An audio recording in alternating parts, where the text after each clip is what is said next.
नमस्कार, खबर उत्तराखंड देख रहे हैं आप। मैं हूं आपके साथ विशाल गर्ग। बड़ी खबर का रुख करेंगे। उत्तराखंड में 27 जनवरी को लागू होगा समान नागरिक संहिता।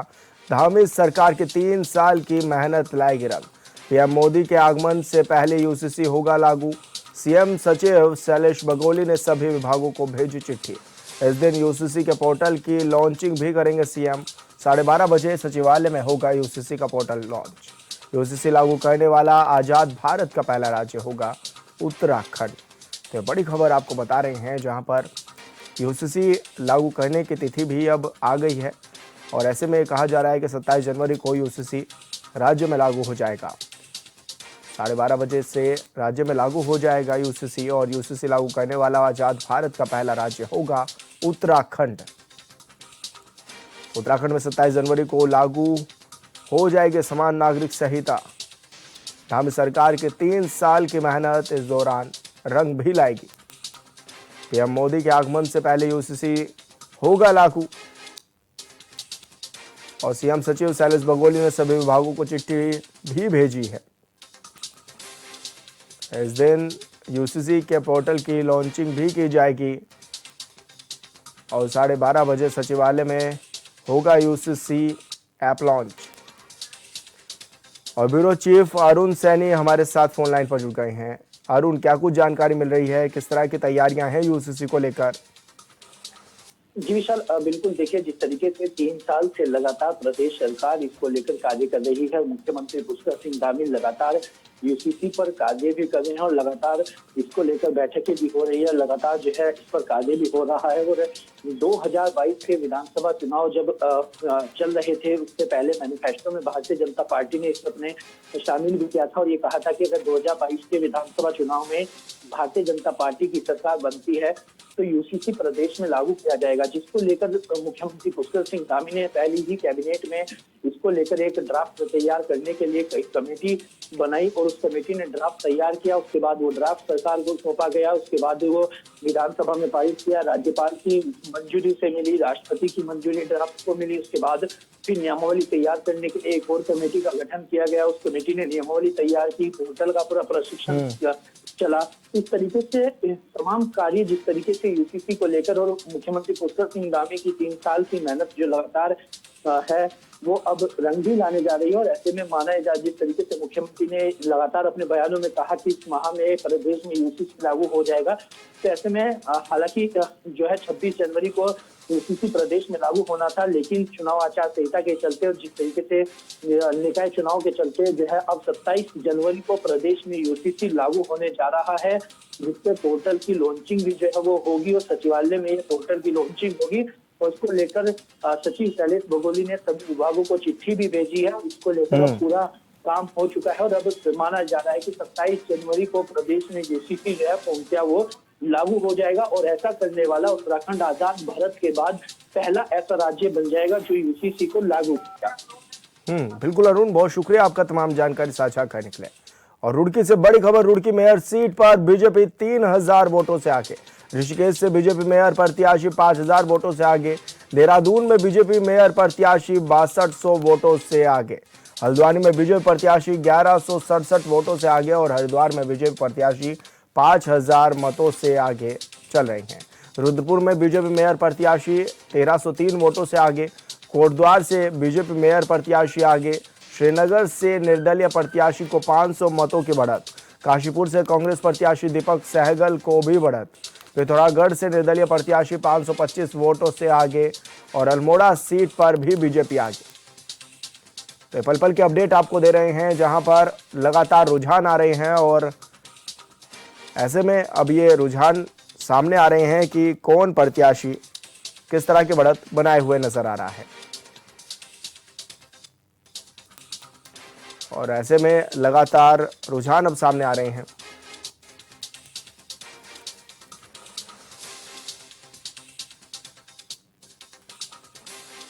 तो रुड़की से मेयर सीट पर बीजेपी 3000 वोटों से आगे चल रही है।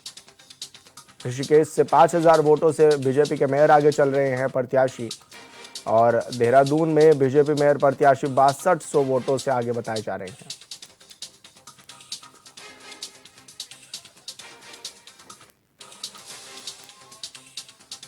पौड़ी के सतपुले में बीजेपी का सुपड़ा हुआ साफ। कैबिनेट मंत्री सतपाल महाराज के गढ़ में ही मिली है हार। तो बड़ी खबर आपको बता रहे हैं, सभी वार्ड समेत अध्यक्ष सीट भी ले गए कांग्रेस के नेता। तो 461 वोटों से जीते हैं कांग्रेस के जितेंद्र चौहान। सतपाल महाराज के खिलाफ वोटरों में दिखा गुस्सा। क्या सतपाल महाराज विकास कार्यों पर नहीं देते ध्यान? तो बड़ी खबर आपको बता रहे हैं, जहां पर कांग्रेस ने बीजेपी का सुपड़ा साफ कर दिया है। सतपाल महाराज के खिलाफ वोटरों में गुस्सा भी देखा गया है इस दौरान। और पूरी तरह से, क्योंकि देखिए सतपुली में जिस तरह के रुझान आए उसमें पूरी तरह से कांग्रेस ने जीत दर्ज की है।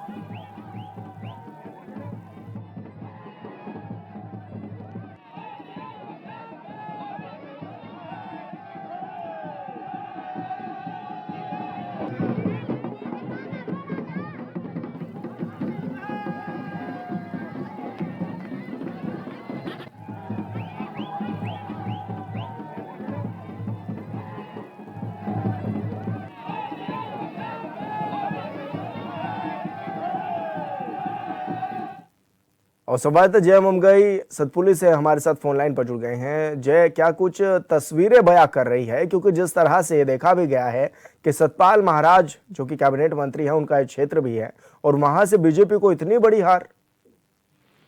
देखिए विशाल, मैं सबसे पहले तो बताना चाहूंगा सतपुली के सभी वार्डों में जो है अध्यक्ष सीट भी जो है आज कांग्रेस के हाथ लगी है। कांग्रेस ने बहुत बड़ी जीत हासिल करी है। इसमें भाजपा का बिल्कुल ही कहीं से भी जो है इस दौड़ में जो है कहीं भी मुकाबला नहीं देखा गया।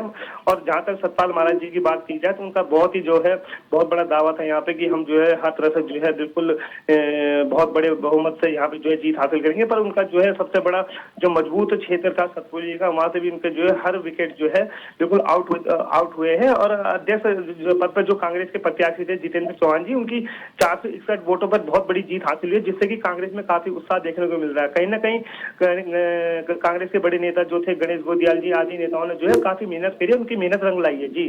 तो ऐसे में क्या माना जाए, अब कांग्रेस में किस तरह का खुशी की लहर भी अब देखी जा रही है? देखिए फिलहाल तो आतिशबाजी हो रही है, ढोल नगाड़े बजाए जा रहे हैं। कांग्रेस ने बहुत बड़ी जीत हासिल करी है यहाँ पे, और विकास भी काफी किए कांग्रेस ने अपने समय पे। जब कांग्रेस सरकार थी उत्तराखंड राज्य के अंदर, तब भी कांग्रेस द्वारा काफी विकास जो किए गए यहाँ के लिए वो एक सराहनीय कार्य थे। जो बीजेपी जो है जब भी यहाँ पे किसी नेता का दौरा पड़ता है, बात की जाए सतपाल महाराज की, वर्तमान में यहाँ के बहुत बड़े नेता, दिग्गज नेता माने जाते हैं, उनका सिर्फ आना और जाना रहा है। यहाँ पे बड़ी बड़ी घोषणाएं कर जाते हैं, पर उसके बाद जो चुनाव के समय नजर आता है इनका चेहरा। बाकी तो समय में जनता का यही कहना है हाल फिलहाल में कि सतपाल महाराज जी एक बड़े नेता है, पर वो कभी भी धरातल पर अपने कार्य को नहीं कर पाए, जो कि कांग्रेस ने छोटी छोटी समस्याओं को यहाँ का समाधान करके यहाँ पे धरातल पर लेके आए, जिससे कि आज कांग्रेस को बहुत बड़ी जीत हासिल हुई है जी। तो क्या ये देखा भी जा रहा है कि नाराजगी है लोगों में? जी बिल्कुल बिल्कुल विशाल, मैं कहना चाहूंगा कि नाराजगी है, थी, और जो है कई लोगों का ये भी दावा है कि सतपुली जैसे अभी वर्तमान में हाल फिलहाल में जो है बीजेपी की सरकार के दौरान जो है मुख्यमंत्री पुष्कर सिंह धामी द्वारा जो है एक झील का जो है शिलान्यास हुआ, यहाँ पे लोकार्पण हुआ, कई सारी घोषणाएं की गई जनता के आगे, पर अभी तक जनता जो है इन चीजों से गुमराह रही है। आज तक भी कभी जो है यहाँ की जनता किसी भी सुख संसाधन से जो है कभी भी लाभ नहीं मिल पाया है, धरातल पर नहीं आ पाया, जिससे कि जनता जो है काफी ही आक्रोशित थी, जिस पर इन्होंने जो है इस वर्तमान सरकार को जो है एक भरपूर जो है एक दावेदार जवाब दिया है जी। बिल्कुल जय, बहुत शुक्रिया आपका तमाम जानकारी साझा करने के लिए। और डोईवाला से बड़ी खबर, 20 वार्डों में से 5 वार्डों की खुली पेटियां। वार्ड नंबर 1 से निर्दलीय प्रत्याशी मनीष दीवान की जीत, 2 से बीजेपी प्रत्याशी सुरेश सैनी की जीत, वार्ड नंबर 3 से भी बीजेपी प्रत्याशी कल्पना नेगी और विजय की जीत हुई है। और इसी दौरान वार्ड नंबर 4 से भी बीजेपी प्रत्याशी अनूप सोलंकी की जीत हुई है। वार्ड नंबर 5 से बीजेपी प्रत्याशी राकेश डोभाल की भी जीत हुई है।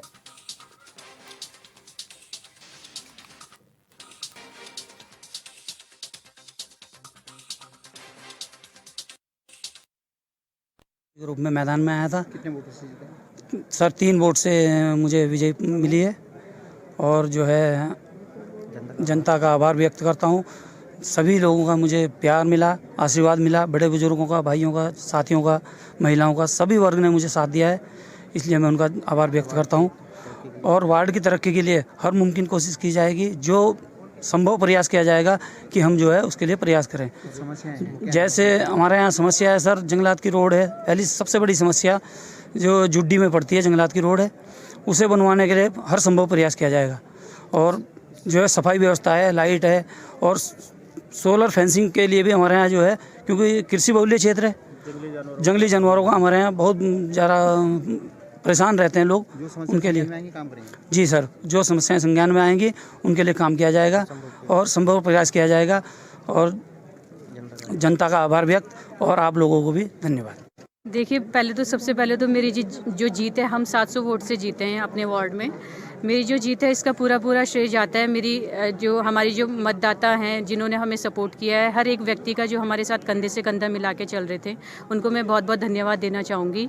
और मेरा विज़न वही है कि जो अभी तक के अधूरे काम है या किसी की जो भी जैसे जैसे हम क्षेत्र में जाते रहेंगे और लोगों की समस्याएं सुनेंगे, किसी का पता चलता रहेगा, तो उस हिसाब से हम आगे क्षेत्र में काम करते रहेंगे। बहुत बड़ी जीत हासिल की आपने। हाँ जी। उधर विपक्षी पार्टी कांग्रेस के और 2 निर्दलीय प्रत्याशी भी आपके सामने हैं। हाँ जी। क्या कहेंगे? देखिए, पूरा मैं बोलती हूँ कि ये आशीर्वाद है और ये पूरी तरह से एक जीत है। जो हमारे पूर्व में पार्षद वहाँ पे सभासद रहे मेरे पति श्रीमान हिमांशु राणा जी, उन्होंने जो काम किए हैं अभी तक, उन्होंने क्षेत्र की जनता के लिए जो काम किए हैं, अपने वार्ड के हित में जो भी काम करे हैं, ये पूरी जीत उनके पूर्व में किए गए कार्यों को देख के ही मिली हम। हाँ जी, आगे ये काम बिल्कुल जारी रहेगा और इससे भी और हम कोशिश करेंगे कि हमारा वार्ड सबसे सर्वश्रेष्ठ स्थान पर पहुँचे। हम निरंतर इसका प्रयास करते रहेंगे। पहले तो पूरी क्षेत्र की जनता का दिल से धन्यवाद करूंगा, क्योंकि आपके वोट, समर्थन और आशीर्वाद से ये जीत मेरे को मिल पाई है। क्योंकि मैं पहले भी एक बार क्षेत्र में निर्वाचन में रहा हूं, और जैसे कि पहले हमारे काफ़ी हद तक समस्याओं का निदान हो चुका है। आगे भी मेरा प्रयास रहेगा जो बची कुछ समस्याएं हैं और उनको भी जल्द से जल्द हल करने का प्रयास किया जाएगा। ऐसा नहीं, क्योंकि ये छोटा चुनाव है, तो यहाँ मैं मानता हूँ भाजपा कांग्रेस का कोई ऐसा वो नहीं है। छोटे चुनाव में व्यक्ति का ही चयन किया जाता है, मुझे नहीं लगता पार्टी का कुछ ऐसा कोई वो योगदान हो। ये हमारे क्षेत्र की जनता की जीत है। लगभग कितने वोटों से आप लोग जीते हो? अभी लगभग 52-54 वोटों से हुई है, मतपत्र की गणना भी बाकी है। पहले तो अपने भारतीय जनता पार्टी संगठन का धन्यवाद करता हूं, जिसने मुझे प्रत्याशी बनाया। उसके बाद में मैं अपने वार्ड नंबर 2 की देवतुल्य जनता को बहुत बहुत बधाई और बहुत बहुत शुभकामनाएं देना चाहता हूं और देता हूं, जिन्होंने मेरे को इस काबिल समझा और जिताकर उन्होंने मेरे को नगर पालिका में भेजा। मैं 2 नंबर वार्ड की देवतुल्य जनता को बहुत बहुत तहे दिल से धन्यवाद देता हूं और उनसे ये वादा करता हूं कि उन्होंने जो मेरे से अपेक्षाएं की हैं उन पर मैं बिल्कुल खरा उतरूंगा। रात दिन 24 घंटे उनके बीच में रहकर उनके सुख दुख का साथी बनूंगा। धन्यवाद। और ऋषिकेश से बड़ी खबर, वार्ड नंबर 1 से बीजेपी प्रत्याशी किरण यादव की जीत, वार्ड नंबर 29 से निर्दलीय प्रत्याशी की जीत। आईडीपीएल मतगणना केंद्र में भारी संख्या में पहुंचे समर्थकों में देखने को मिला है काफी उत्साह। तो बड़ी खबर आपको बता रहे हैं, जहां पर समर्थकों में काफी उत्साह देखने को मिल रहा है और एक बड़ी जीत दर्ज भी इस दौरान की गई है। समर्थकों में देखने को मिल रहा है काफी उत्साह भी। वार्ड नंबर 1 से बीजेपी प्रत्याशी की जीत हुई है और 29 नंबर से निर्दलीय प्रत्याशी ने जीत दर्ज की है। मैं प्रिंस धर्मेश चंदा, वार्ड नंबर 16 से। मैंने इस बार पहली बार इसमें भागीदारी करी है, जिसका मुझे बहुत प्यार मिला लोगों का, अपने साथियों का, और जिस पे मैं खरा उतरने की कोशिश करूंगा। और मैं 260 वोटों से जीता हूँ। मैं इंडिपेंडेंट राजी निर्दलीय प्रत्याशी हूँ। नमस्कार, मैं सचवीर भंडारी, वार्ड नंबर 29 से मैं निर्दलीय प्रत्याशी के रूप में चुनाव लड़ा और आज मैं भारी मार्जिन से जीता हूँ। और मैं सभी जनता का, जो मेरी जनता है, जो मेरे भाई बहन यार दोस्त और जितने भी मेरे साथ मेरे सपोर्टर थे, मैं उन सब लोगों का बहुत बहुत धन्यवाद और दिल से आभार प्रकट करता हूं। कितने वोटों से आपने विजय प्राप्त की? मेरी विजय लगभग 1100 के समथिंग की मेरी विजय है। 1433 का वोट मुझे पड़ा है और 322 के समथिंग मेरे विपक्षी को पड़ा है। मैं वार्ड नंबर 1 की प्रत्याशी हूँ, किरण यादव। मैं भाजपा प्रत्याशी हूँ और मैं इस अभी जो पार्षद पद के लिए 128 मतों से वोटों से मैं जीती हूँ। मैं समस्त जनता का धन्यवाद करना चाहती हूँ कि उन्होंने मुझे इस पद के इतने काबिल समझा और इतने भारी मतों से विजय बनाया। हल्द्वानी में कांग्रेस के मेयर पद के प्रत्याशी ललित जोशी ने भी जीत का दावा किया है। उन्होंने कहा है कि भारतीय जनता पार्टी के पार्षद हार रहे हैं। ललित जोशी ने कहा है कि जनता के बीच में जाकर उन्होंने सेवा भी की है, जिसका फल जनता उन्हें जरूर देगी। परिवर्तित समाज, बहुत परिवर्तित जो समाज होता है, परिवर्तनशील जो समाज होता है, वो हमेशा स्वस्थ रहता है। आप एक ही माइंडसेट को लेकर करके चलेंगे, लोकतंत्र नहीं चल सकता। तो परिवर्तन है, देखिएगा। नहीं, हम जीतेंगे भाई, हम जीत 100 की बात है, 100 की हम जीतेंगे चुनाव। इसलिए जीतेंगे कि जनता ने परिवर्तन का मूड बनाया, चुनाव जनता ने लड़ाया। आप देख रहे हैं जहाँ कांग्रेस नहीं थी वहाँ कांग्रेस को वोट मिला, जहाँ नीचे थी कांग्रेस वहाँ ऊपर आई है। कहीं हम नीचे भी गए हैं, ऐसा नहीं नीचे गए, नीचे नहीं गए, लेकिन उस मैग्नीट्यूड में नहीं गए जिस मैग्नीट्यूड में ऊपर आए। सामने ही झंडा लगा हुआ था उनका, कोई ना कोई तो यहाँ आया था। अब जैसा भी होगा, हम आए, प्रोटेस्ट किया हमने। फिलहाल उस समय तो हमने जो है कमरे सही पाए थे, लेकिन देखिए कुछ रिजेक्शन बहुत ज़्यादा हुए हैं। ये बड़ी आश्चर्य की बात है, आप लोगों के लिए भी है, पत्रकारों के लिए भी है, रिजेक्शन बहुत हुआ। दून अस्पताल के ओपीडी और इमरजेंसी में सीसीटीवी कैमरे काम कर रहे हैं। इसके साथ जल्द ही अस्पताल प्रशासन 60 कैमरे और लगाने की तैयारी में है। Deputy MS doctor NS Bisht ने कहा है कि ओपीडी समन्वयक के साथ ही ओपीडी नोडल और सुरक्षा सुपरवाइजर को नोटिस दिया गया है कि वे कैमरे दुरुस्त रखें और रिकॉर्डिंग उच्च अधिकारियों को भी दें, जिससे किसी भी संदिग्ध बात से तुरंत निपटा जा सके।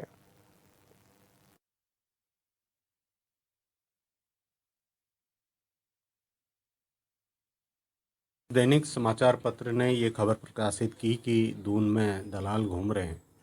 इस तरह की खबरें आती रहती हैं, लेकिन कोई भी उसके लिए ऐसे पुख्ता प्रमाण नहीं दे पाता कि हम उस पर कार्रवाई करें और पुलिस प्रशासन को इसके लिए बताएं।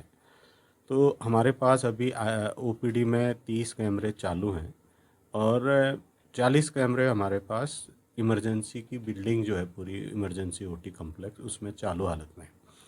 तो मैंने इनको निर्देशित किया है, जो भी ऑडियो विजुअल टेक्नीशियंस हैं, कि वो अपना ओपीडी और जो इमरजेंसी है इस बिल्डिंग के सीसीटीवी कैमरों पर कड़ी निगरानी रखें और प्रतिदिन मुझे बताएं कि कोई संदिग्ध व्यक्ति मिला है। पौड़ी से निर्दलीय प्रत्याशी ने जीत का परचम लहराया है। निर्दलीय प्रत्याशी हिमानी नेगी ने जीत हासिल की है। हिमानी नेगी ने 225 मतों से जीत दर्ज की है।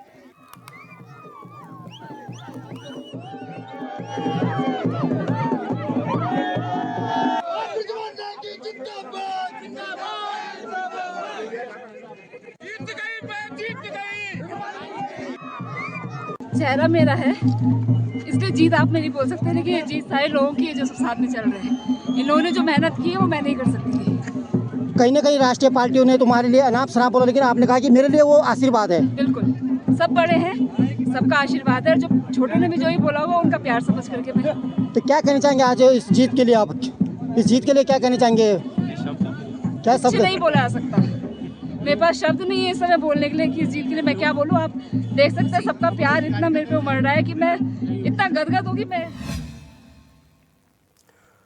राष्ट्रीय खेलों की शुभांकर मौली और मसाल तेजस्विनी के पौड़ी पहुंचने पर स्थानीय लोगों ने, खिलाड़ियों और अधिकारियों के साथ स्कूली बच्चों ने भी जोरदार स्वागत किया है। इस मौके पर जिलाधिकारी ने मौली और मसाल को एजेंसी चौक से शहर भ्रमण के लिए भी रवाना किया। इसके बाद बस स्टेशन से धारा रोड अपर बाजार होते हुए मौली और मशाल रैली राशि स्टेडियम पहुंची। इस दौरान लोग शुभंकर मौली के साथ सेल्फी और फोटो खिंचवाते हुए भी नजर आए।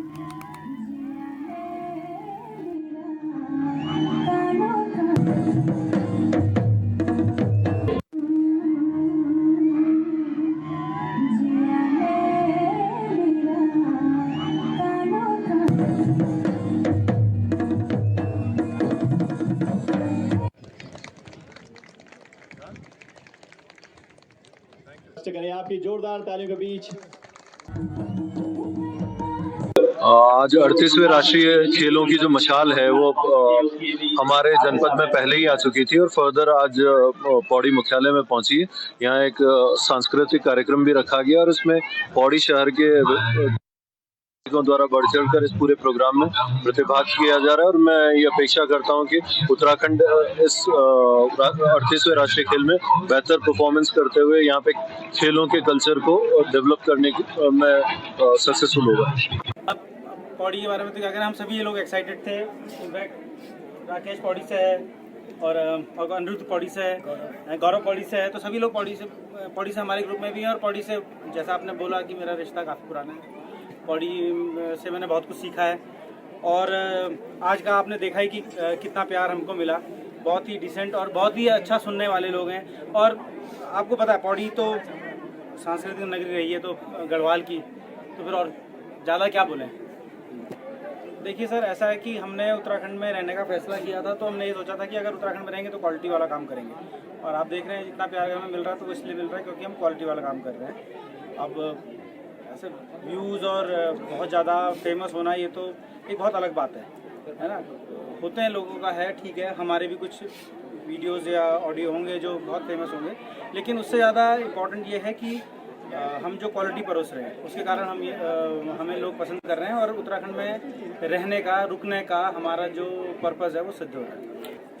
देखिए ये पहनावा हमारा बहुत पुराने लोगों का है। एक मिनट सर है, ये जो हमारा पुराना पहनावा है, बहुत सारे अलग अलग टाइप के ऐसे हैं। हमने काफ़ी सारी ड्रेसेस पे रिसर्च करी है और बनाया है, तो बड़ी खुशी होती है कि लोग इसको पसंद कर रहे हैं और स्पेशली जो पुराने लोग हैं वो बहुत अच्छा कनेक्ट करते हैं। आज बड़ा उत्साह का दिन है, खुशी का दिन है पौड़ी के अंतर्गत कि आज यहाँ पर जो उत्तराखंड के 38वां खेल महोत्सव होने वाला है उसकी आगाज़ पौड़ी से हुई है, शुरुआत पौड़ी से हुई है। आज यहाँ पर मसाल, तेजस्विनी मसाल और शुभांकर का यहाँ पर स्वागत किया गया। बहुत हर्षोल्लास के साथ उनका स्वागत, अभिनंदन किया गया। साथ में यहाँ पर पांडवाज की टीम आई है जिसका कि बहुत दिव्य प्रदर्शन यहाँ पर लोग देख रहे हैं, सुन रहे हैं और बड़ा खुशी का माहौल यहाँ पर बना हुआ है। लोगों को खुशी है कि कम से कम रांची ग्राउंड से यहाँ इस खेल महोत्सव का जो है शुरुआत की गई है। और थोड़ा सा लोगों में नाराज़गी इस बात की है कि जो सबसे एशिया का दूसरे नंबर का हाई एल्टीट्यूड का ग्राउंड है पौड़ी रांची ग्राउंड, ये अभी खेलों से वंचित है। इसमें कम से कम यहाँ इसको खेलों के लिए भी चयनित किया जाना चाहिए। थोड़ा सा लोगों में ये सुनने को मिला, नाराज़गी है। तो सरकार से भी और सरकार से मैं अपील करूँगा कि आने वाले समय में रांची ग्राउंड को भी खेलों के लिए चयनित किया जाए।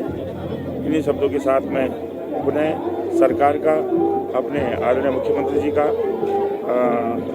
धन्यवाद ज्ञापित करता हूं कि उन्होंने कम से कम पौड़ी रांची ग्राउंड से 38वें खेल की जो है शुरुआत की है। सबसे पहले जो ये हमारे उत्तराखंड को 38वां नेशनल गेम मिले हैं उसके लिए मैं